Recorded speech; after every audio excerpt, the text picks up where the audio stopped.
আসসালামু আলাইকুম। বিজয়ের সবাইকে শুভেচ্ছা জানাচ্ছি। বিজয়ের মাস, বিজয়ের দিন সবাইকে শুভেচ্ছা জানাচ্ছি। আল্লাহ আমাদের এই বাংলাদেশকে সমস্ত ষড়যন্ত্র, সমস্ত শত্রুতা থেকে, বিধর্মীদের চক্রান্ত থেকে আমাদের এই বাংলাদেশ, আমাদের প্রিয় মাতৃভূমিকে রক্ষা করুন এবং স্বাধীন সার্বভৌমত্ব আল্লাহ আমাদের এই বাংলাদেশের জনগণের মাধ্যমে রক্ষা করার তৌফিক দান করুন, আমিন।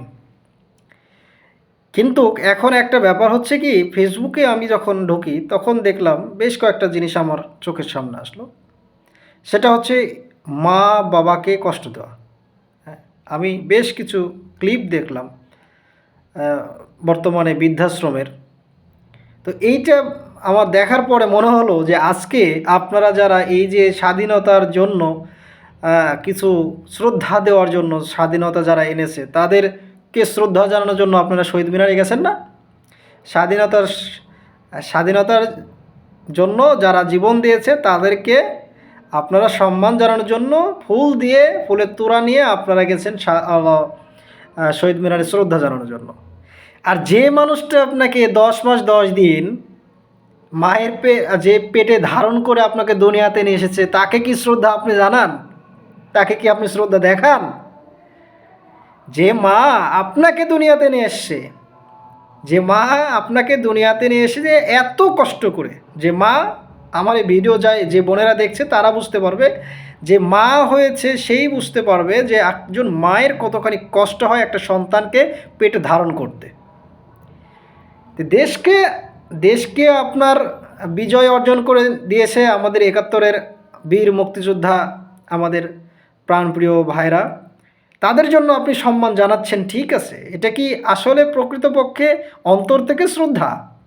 শ্রদ্ধা কি আদৌ আপনার ভিতরে আসে? শ্রদ্ধা কী জিনিস আপনি কি আসলে বুঝেন? না এই যে সেলফি তোলার জন্য আর ছবি তোলার জন্য আপনি শহীদ মিনারে আপনি গেছেন ফুল দেওয়ার জন্য? আসলে কি শ্রদ্ধা জানেন? আপনার বাসাতে আপনার মা কষ্ট পায়, আপনার বাসাতে আপনার মা অবহেলিত হয়, আপনি পারলে মাকে কত গালিগালাজ করেন, আপনি আসছেন শ্রদ্ধা দিতে, শ্রদ্ধা দেখাতে, শ্রদ্ধাঞ্জলি দিতে। আদতেই কি আপনার ভিতরে সম্মানবোধ, শ্রদ্ধাবোধ আছে? যে মানুষটা আপনাকে পৃথিবীতে নিয়ে আসছে তাকে কতটুকু সম্মান করেন, তাকে কতটুকু শ্রদ্ধা করেন? যদি তাকে সম্মান করতে পারেন, তাকে যদি শ্রদ্ধা করতে পারেন, তাহলেই বোঝা যাবে যে আপনার ভিতরে আসলেই সম্মানবোধ, শ্রদ্ধাবোধ আছে প্রকৃতপক্ষে। কিন্তু আপনি আপনার মাকে সম্মান করেন না, আপনি আপনার বাবাকে সম্মান করেন না। বাবাকে সম্মান করার কথা বলবো এই কারণে যে আপনি দেখেন বাবার পরিশ্রম আসলে বোঝা যায় না, বাবার পরিশ্রম সবসময় আড়ালে থাকে। এই জন্য সন্তান মাকে বেশি গুরুত্ব দেয়, কিন্তু বাবার ভূমিকা কিন্তু কম নয়। বাবার ভূমিকা অনেক অপরিসীম বলা যায়। বাবা একটা সন্তানকে বড় করার জন্য কত বড় স্যাক্রিফাইস করেন, কত বড় ভূমিকা রাখেন, এটা শুধু আড়ালে থেকে তিনি করেন। তো তিনি সকালে বের হয়ে যান, সারাদিন পরে ফিরেন, আর সবসময় আপনার মায়ের কাছে থাকেন। এই জন্য আমাদের কাছে মাকে বেশি ফিল হয়, বাবাকে কম ফিল হয়। কিন্তু আপনি যদি দিন শেষে পরিশ্রম দেখেন, বাবা এবং মায়ের পরিশ্রম উভয়টাই সমান। বাবা তার বাইরে সর্বোচ্চ পরিশ্রম দেয় একটা সন্তানকে বড় করার জন্য, মানুষ করার জন্য। ঠিক মা ঠিক তদ্রূপ কষ্ট পরিশ্রম করেন বাড়ির ভিতরে, পারিবারিকভাবে। মায়ের এক্সট্রা একটা কষ্ট সবচেয়ে বেশি, সেটা হচ্ছে আপনাকে দুনিয়াতে আনার সময় যে সময়টুকু আপনি 10 মাস 10 দিন মাকেই শুধু কষ্ট দিয়েছেন, শুধু মাকেই কষ্ট দিয়েছেন। এই কষ্টটা মায়ের একটু বেশি, যার কারণে হয়তো বা আল্লাহ রসুল সাল্লাল্লাহু আলাইহি ওয়াসাল্লাম মায়ের কথা বারবার বলেছেন, 3বার বলেছেন, আর বাবার কথা একবার বলেছেন। তো ওইটা ব্যাপার না, ব্যাপার হচ্ছে আপনি যদি চিন্তা করেন বাবার গুরুত্ব অনেক, বাবা আপনাকে কত পরিশ্রম করে খাওয়াচ্ছে, কত পরিশ্রম করতেছে, কিন্তু আপনাকে বুঝতে দেয় না, বাবা আপনাকে বুঝতে দেয় না। এই জন্য আপনার ভিতরে যদি আসলে প্রকৃতপক্ষে সম্মান এবং শ্রদ্ধা কাউকে দেখাতে হয়, তাহলে আপনি আগে প্রথমে আপনার ঘরের ভিতরে যে বাবা মা আছে বৃদ্ধ, তাকে সম্মান দেখান, তাকে শ্রদ্ধা করেন, তার কাছ থেকে দোয়া নেন, তবে আপনার সফলতা আসবে। এই ছবি তোলার জন্য, সেলফি তোলার জন্য এই শহীদ মিনারে যাওয়ার কোনো প্রয়োজন নেই, যদি আপনি আপনার বাবা মাকেই সম্মান না করেন। বাবা মাকে সম্মান প্রথমেই করতে হবে, ভালো তাকেই বাসতে হবে, তারপরে অন্য কথা, তারপরে অন্য কথা। আপনি যদি মানুষ হন তাহলে অবশ্যই আপনাকে বাবা মাকে সম্মান করতে হবে। আপনার মা কতটা পরিশ্রম করেছে আপনি যদি একটু ছোটোবেলার দিকে খেয়াল করেন তাহলে বুঝতে পারবেন। আজকে যখন আপনি বড় হয়েছেন তখন আপনি দেখা যাচ্ছে যে বাবা মার গুরুত্বটা বুঝতে পারছেন না, অথচ আপনার সন্তানের গুরুত্ব বুঝতে পারছেন। আপনার যখন সন্তান হচ্ছে তখন আপনি আপনার সন্তানের গুরুত্ব বুঝতে পারেন, কিন্তু ওই সময়তেও আপনার মা বাবার গুরুত্ব বুঝতে পারেন না। একটু যদি খেয়াল করেন আপনার সন্তানকে আপনি যতখানি ভালোবাসেন ঠিক এরকমই ভালোবাসে আপনার বাবা মা। তার মানে আপনাকে নিঃস্বার্থভাবে ভালোবাসে শুধু আপনার বাবা এবং মা। নিঃস্বার্থভাবে, নিঃস্বার্থভাবে যে দুইটা মানুষ আপনাকে ভালোবাসে তাদেরকে আপনি গুরুত্ব দেন না। আপনার সন্তান আপনাকে ফেলে দিবে, আপনার সন্তান আপনাকে অবহেলা করবে। আপনার স্ত্রী টাকা পয়সা না থাকলে ম্যাক্সিমাম, হ্যাঁ, এক্সেপশনাল ইজ নট এক্সাম্পল, কিছু ব্যতিক্রম আছে, সাধারণত আপনি যদি অভাব অনটনের মধ্যে সর্বোচ্চ পর্যায়ে পৌঁছে যান আপনার স্ত্রী থাকার সম্ভাবনা খুবই কম, আর থাকলেও আপনাকে অনেক অপদস্থ করবে। কিন্তু আপনার বাবা মার কথা কি আপনি একবারও ভেবেছেন তারা কতটা আপনাকে নিয়ে স্বপ্ন দেখে, তারা কতটা আপনার ভিতরে আপনাকে পরিশ্রম করেছে, আপনার পিছনে তাদের পরিশ্রম কতখানি? সম্মানিত ভাই, সম্মানিত চাচা বর্গের মানুষ যারা রয়েছেন, আমি প্রত্যেককে উদ্দেশ্য করে বলছি, জীবনে আমি একজন অল্প বয়সী তরুণ, আপনারা বাপ বয়সী অনেকে রয়েছেন এই ভিডিও দেখবেন, আর আমার যুবক ভাইরা যারা দেখবে তাদের কথা তো আলাদা। আমি প্রত্যেককে বলছি, অনুরোধ করছি, জীবনে যদি সার্থক এবং সুন্দর জীবন পেতে চান তাহলে প্রথমেই বাবা মাকে গুরুত্ব দেন, বাবা মাকে ভালোবাসেন। দুইটা তিনটা ভাই রয়েছেন, দুইটা তিনটা ভাই আছেন, আপনারা ভাবছেন যে ওই ভাই মা বাবাকে দেখবে, ওই ভাই মা বাবাকে দেখবে, দিন শেষে মা এবং বাবা তিনজনের কাছে অবহেলিত। এত দেখা দেখির ভাগের প্রয়োজন নেই তো, যদি কেউ না দেখে তাহলে আপনাকেই দেখতে হবে, আপনাকেই দেখতে হবে। যদি আল্লাহকে পেতে চান, রাসূলকে পেতে চান, তাহলে আপনাকে বাবা মাকে ভালোবাসতে হবে। আপনারা অনেকেই আছেন পীরের পায়ে সিজদা দেন। আল্লাহ রসুল সাল্লাল্লাহু আলাইহি সাল্লাম বলেছেন, দুনিয়ার বুকে আল্লাহ তাআলা যদি কাউকে সিজদা দেওয়ার অনুমতি দিতেন আল্লাহ ব্যতীত, আল্লাহ রসুল সাল্লাল্লাহু আলাইহি সাল্লাম বলছেন যদি আল্লাহ ব্যতীত মানুষকে দুনিয়ার বুকে কাউকে সিজদা দিতে বলতেন, অনুমতি দিতেন, তাহলে সেটা হতো বাবা মা। কিন্তু আল্লাহ ছাড়া কারো পায়ে সিজদা দেওয়া নিষেধ, হারাম।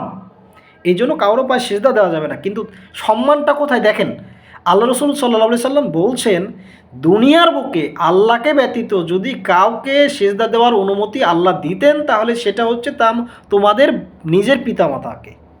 তাহলে পিতামাতার স্থান কত উপরে, কত উপরে। অথচ আপনার বাবা মা আপনার কাছে যখন থাকে তখন আপনার গুরুত্ব থাকে না, যখন তারা দুনিয়া থেকে চলে যাবে না তখন আপনারা বুঝতে পারবেন, তখন আপনারা বুঝতে পারবেন বাবা মা কী জিনিস। তাই আমি প্রত্যেকের কাছে অনুরোধ করব, সম্মানবোধ, ভালোবাসাবোধ প্রথমে আপনার ঘর থেকে শুরু করুন, আপনার বাবা মা থেকে শুরু করুন। সম্মান ভালোবাসার চরম পর্যায়ের চরম শিখরে থাকবে বাবা মা।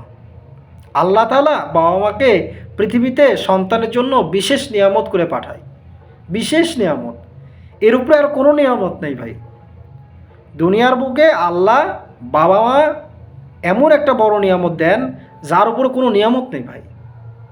যাদের আমাদের বাবা মা রয়েছে আমরা প্রত্যেকেই বাবা মার প্রতি অন্তত কেয়ারফুল হই। আপনি আপনার গার্লফ্রেন্ডের প্রতি কেয়ারফুল হতে পারেন, আপনি আপনার বউয়ের প্রতি কেয়ারফুল হতে পারেন, আপনি আপনার হাজব্যান্ডের প্রতি কেয়ারফুল হতে পারেন, আপনি আপনার সন্তানের প্রতি কেয়ারফুল হতে পারেন। কেয়ারিং হাজব্যান্ড হন, কেয়ারিং হচ্ছে বয়ফ্রেন্ড হন, কেয়ারিং গার্লফ্রেন্ড হন, কেয়ারিং ওয়াইফ হন, আদার্স সামথিং। প্রত্যেক সম্পর্কে আপনি খুবই কেয়ারিং, কিন্তু বাবা মার ক্ষেত্রে আপনার কেয়ারিং কোথায় যায়? আপনার একটু কেয়ার যদি আপনার মা এবং বাবা পায় কত খুশি হয় জানেন? আমি অনেক দেখেছি, আমার ক্ষেত্রেও একটু যদি বাবা মাকে রেসপেক্ট দেন, একটু যদি আপনি ভালোবাসা দেন তাহলে কিন্তু তারা অনেক খুশি হয়। কিন্তু আপনি এমন কাজ করেন লোক সমাজের কাছেও আপনার বাবা মা অসম্মানিত হয় আপনার কাজের কারণে। আপনি তো তাহলে কলঙ্কিত সন্তান, আপনি কুলাঙ্গার। আপনার কর্মের কারণে যদি আপনার বাবা মা অসম্মানিত হয় তাহলে আপনার জন্মটাই বৃথা। আপনার কর্ম এমন হতে হবে যে আপনার বাবা মা সম্মানিত না হলেও যেন অসম্মানিত না হয়। তবে আমি বলবো আপনার কর্ম এমন হওয়া উচিত যেন আপনার বাবা মা সম্মানিত হয় সমাজের কাছে, তাহলে আপনার জন্মটা সার্থক। তারা যেন মাথা উঁচু করে বলতে পারে আপনার কথা, তাদের মাথা নিচু করেন না কখনো, বুঝতে পারছেন? সুতরাং বাবা মাকে সম্মান করেন, বাবা মাকে ভালোবাসেন, একটু সম্মান দেন, ভালোবাসা দেন। আপনি আপনার স্ত্রীকে, আপনার সবাইকে যেভাবে ভালোবাসেন, আমি নিষেধ করছি না। তবে বাবা মাকে বৃদ্ধাশ্রমে পাঠানো, বাবা মাকে বৃদ্ধাশ্রমে অবহেলিত জায়গায় পাঠানো, স্ত্রী সন্তানকে নিয়ে খুশি থাকা, মনে রাখবেন এই ঘটনা আপনার জীবনে ফিরে আসবে, এই ঘটনা আপনার জীবনে ফিরে আসবে। বাবা মার কাছে আল্লাহ রসুল সাল্লাল্লাহু আলাইহি সাল্লাম বলছেন, তোমাদের যাদের বাবা মা রয়েছে তারা সবচেয়ে বড় সৌভাগ্যবান। তোমরা যারা তোমাদের বাবা মা জীবিত থাকা পর্যায়ে জান্নাত হাসিল করে না নিতে পারবে, তাদের মতো হতভাগা কেউ নেই। তার মানে আল্লাহ রসুল সাল্লাল্লাহু আলাইহি সাল্লাম উৎসাহ দিচ্ছেন যে জান্নাত তোমার বাবা মার কাছে রয়েছে। সুতরাং তোমার বাবা মার খেদমতের মাধ্যমে জান্নাত হাসিল করো, এটা খুবই সহজ। সুতরাং আমরা প্রত্যেকেই আল্লাহর ইবাদত তো করি, ইনশাআল্লাহ করব। পাশাপাশি ভাই, পৃথিবীর সমস্ত শ্রদ্ধা এবং ভালোবাসাকে এক পাল্লায় রাখেন, আরেকটা ভালোবাসা এবং শ্রদ্ধা সম্মানকে আরেক পাল্লায় রাখেন। একটা ভালোবাসা এবং সম্মান শ্রদ্ধার একটা অংশ হলেও আপনার বাবা মাকে দেন। তো সবাইকে আবারও ভালোবাসা শ্রদ্ধা জানিয়ে আমার সংক্ষেপ কথা এখানেই শেষ করছি। আপনারা সবাই ভালো থাকবেন।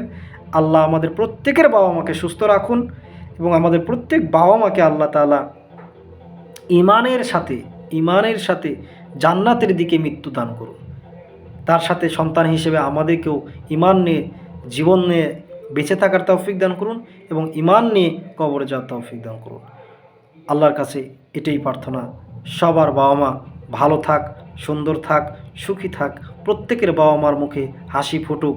আমাদের বাংলার প্রত্যেক মা বাবা, পৃথিবীর প্রত্যেক মা বাবা সন্তানের দ্বারা সম্মানিত হোক। আমি এটাই চাই, আল্লাহর কাছে এটাই দোয়া। আসসালামু আলাইকুম।